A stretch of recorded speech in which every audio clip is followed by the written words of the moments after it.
एक और प्रसंग आता है भागवत जी में, जिस प्रसंग में ये दिखाया गया कि जीवन में व्यक्ति बहुत सी असावधानियां किया, जीवन में व्यक्ति ने बहुत सा प्रमाद किया, जीवन में व्यक्ति ने बहुत सी लापरवाहियों को किया, लेकिन अंतिम समय में अच्छे मार्ग पर चल दिया, परिणाम अच्छा निकल गया। इस प्रसंग को हम आपको दिखा रहे हैं। एक अजामिल नाम के ब्राह्मण थे।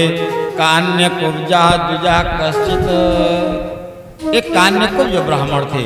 कान्यकुब्ज ब्राह्मण बड़े ही अच्छे नियमी धर्मी, ये तो कान्यकुब्जों का क्षेत्र ही है, अपनी परंपरा का निर्वाह करने में बहुत प्रवीण हुआ करते हैं। आज भी कान्यकुब्जों में मैं देखता हूं कि अपनी पुरानी बहुत सी परंपराओं को पालन करते हैं। अब आप ये कहेंगे कि क्या सरजू पारीण, क्या गौड़, क्या और जो ब्राह्मण है वो नहीं करते? सारे लोग करते हैं और सभी को करना चाहिए। मैंने इन लोगों को देखा कि अभी इन लोगों में पुरानी परंपराएं जीवित हैं, औरों में भी परंपराएं जीवित हैं। सारे लोग अपनी अपनी परंपराओं का पालन करते हैं। उसी कान्यकुब्ज श्रेणी में एक ब्राह्मण जन्म लिए, नाम उनका अजामिल रखा गया माता पिता के द्वारा, लेकिन उनका कार्य क्रियाकलाप ठीक नहीं था। उनका क्रियाकलाप कैसे था? आप लोग सोचेंगे कि ठीक नहीं था का मतलब तो बड़ा गंभीर हो जाता है। किसी को कह दीजिए रे महाराज ठीक नहीं है, बस इतने कह दीजिए। अब इतना कह देने में वो कितनी उसकी व्याख्या अंतर्मन से करेगा, न हम समझ पाएंगे न आप समझ पाएंगे। तो कान्यकुब्ज भी कुछ ऐसे ही थे, ठीक नहीं थे। अब ठीक नहीं में क्या क्या नहीं थे ठीक, इसको आप लोग समझिए। अजामिल का जीवन चरित्र निंदनीय आचरण वाला था। सदैव निंदा जिस आचरण की हुई है वही आचरण उसके लिए स्तुत्य था। एक दिन की बात, महात्मा लोग उनके घर आए। महात्माओं ने रात्रि विश्राम किया। जिस घर में संतों का आगमन हो जाता है वह तीर्थ हो जाता है, और तीर्थों में वास करने वालों की सद्गति हो जाती है। यह आप तो वचन है। जिस घर में महात्माओं ने पैर रख दिया वह घर तो तीर्थ हो ही गया, और जब घर तीर्थ हो गया तो तीर्थ में भगवान निवास करने लगते हैं। ऐसी ही स्थिति आ गई। अजामिल के घर आज महापुरुषों का आगमन हुआ, एक नहीं कई, और उन महापुरुषों ने रात्रि में विश्राम किया, सायंकाल संध्या वंदन पूजन किया, रात्रि में भोजन प्रसाद लिया और भगवान के नामों का स्मरण करते हुए रात्रि में विश्राम किया। सुबह सूर्योदय के पहले ही सारे लोग उठकर नित्य नियम किए, जब तक अनुष्ठान किए, अग्निहोत्र किए, और अजामिल की पत्नी ने बड़ी श्रद्धा के साथ, भक्ति के साथ, विश्वास के साथ सेवा किया। लोगों के लिए स्वागत का सब कुछ उपहार अर्पित किया, और इतना ही नहीं, महात्माओं को पूर्ण संतुष्ट किया। महात्मा लोग जाते समय आशीर्वाद दिए। जब आशीर्वाद देने लगे तो उसने संकेत में कहा कि भगवान हमें कुछ विशेष आशीर्वाद दे दीजिए। महात्माओं ने उसके ऊपर कृपा दृष्टि डाली और कहा कि जो तुम्हारी आने वाली संतान है, जो बच्चा जन्म लेगा, वो गर्भवती थी उस समय, उसका नाम मेरे अनुसार रखना। क्या नाम रखूंगी बाबा जी? कहा उसका नाम तुम नारायण रखिएगा। समय आया, बच्चे ने जन्म लिया। अजामिल कोई दूसरा नाम हो सकता है रखना चाहता रहा हो, आचार्यों के द्वारा जो नामकरण संस्कार होता है, हो सकता है किसी दूसरे नाम की चर्चा आती, लेकिन पत्नी ने पहले ही कह दिया कि ना, इसका नाम तो यही रखा जाएगा जो मुझको महात्माओं ने कहा है। एक बार मैं कहीं गया हुआ था, एक सज्जन का पौत्र, बेटे का बेटा जन्म लिया। उन्होंने ला करके आशीर्वाद लिया, दिलाया, पैर छुआया। हमने पूछा इनका क्या नाम है, नाम क्या रखा गया है? कहा महाराज जी इनका नाम तो मैंने गोविंद रखा है। इनका नाम तो बहुत अच्छा है। तो कहा कि गोविंद नाम मैंने जन्म के पहले रख दिया था।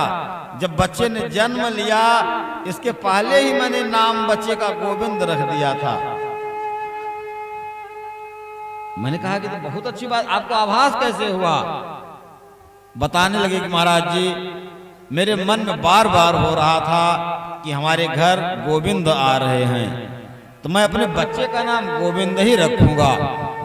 और आपसे बताएं, ओ बड़े ही भाग्यशाली परिवार के, उनके पूर्वजों में एक थे, बहुत बड़े तपस्वी थे, ब्राह्मण परिवार से हैं। भक्तों में, वैष्णव में एक ग्रंथ है भक्तमाल, और भक्तमाल में उनके पितामह प्रपितामह का नाम आता है। काफी पहले नाभाजी के समकालीन रहे होंगे, उनकी चर्चा भक्तमाल जी में आई हुई है। वर्तमान में वे लुधियाना में रहते हैं। सतीश शर्मा जी उनका नाम, सोमैन साहब उपनाम। मैंने कहा कि आप बड़े भाग्यशाली हो और पूर्वजों का संस्कार आपको आज भी छाया हुआ है कि बच्चे के जन्म के पहले आपको यह आभास हुआ और नाम भी रखा, और नाम हुआ रखा जो भगवान को अति प्रिय है। भगवान के कई नामों में एक नाम गोविंद है। वैसे ही उस मैया ने भी अपने बच्चे के नाम के लिए कहा कि नाम मैंने पहले ही सोच लिया है, वो नाम नारायण होगा। नारायण रखा गया। अब मैं अधिक विस्तार इस पर नहीं करना चाहता हूं, केवल अंगुल्या निर्देश करते हुए थोड़ा प्रसंगों को आगे भी बढ़ाना आवश्यक है। नारायण का धीरे धीरे समय बढ़ता गया, अवस्था बढ़ती गई। नारायण जो अबोध बालक थे, अबोध से बोध हुए, बोध बालक हुए, बालक से वो किशोरावस्था में आ गए, युवावस्था में आ गए, और अजामिल जी बुढ़ापे में चले गए। और जो घर के मालिक थे वही आज बूढ़े हो गए। तो गृह पालहु ते भे निरादर, जब बुढ़ापा आ जाता है तो उसको द्वार मिल जाता है, द्वार पर रहो। किसके लिए?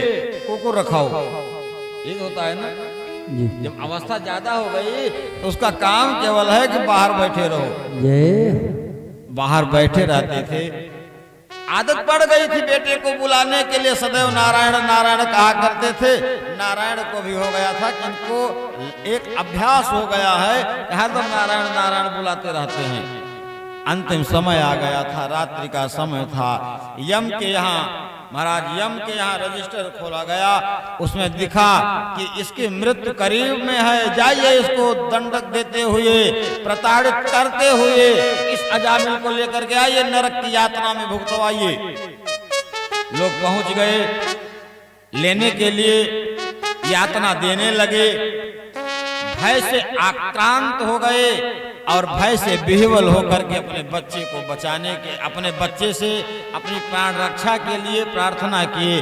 नारायण मेरी रक्षा करो, नारायण मुझको बचा लो। बेटा तो घर में सो रहा था, उसको क्या पता कि मेरे पिता को क्या कष्ट हो रहा है। लेकिन जो जगत पिता है, उस जगत पिता के कान में आवाज गई, मेरा बेटा मुझको पुत्र के रूप में, पुत्र के स्वरूप में देखना चाह रहा है, बुला रहा है। तो पुत्र तो उसी को कहते हैं कि पुम नाम नरकात त्रायते इति पुत्रः। पुत्र तो वह है जो नरक से पिता को बचा ले।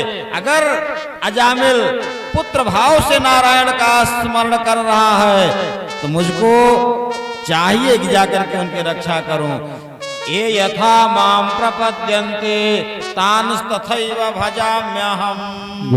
मुझको जो जिस भाव से भजन करेगा मैं उसी रूप में मिल जाऊंगा। आ जाते हैं नारायण के पार्षद, नारायण के दूत, और अजामिल को बंधनों से मुक्त करा देते हैं। अजामिल को सद्गति मिल जाती है। एक कथा हमको स्मरण कराती है कि जीवन में मैंने भले ही चाहे जितना अपराध किया हो, लेकिन अंतिम यदि मेरा सही हो जाएगा, जैसे अजामिल सही हो गए वैसे मेरा भी सब कुछ अनुकूल हो जाएगा। भगवान के मुक्ति का द्वार खुल जाएगा।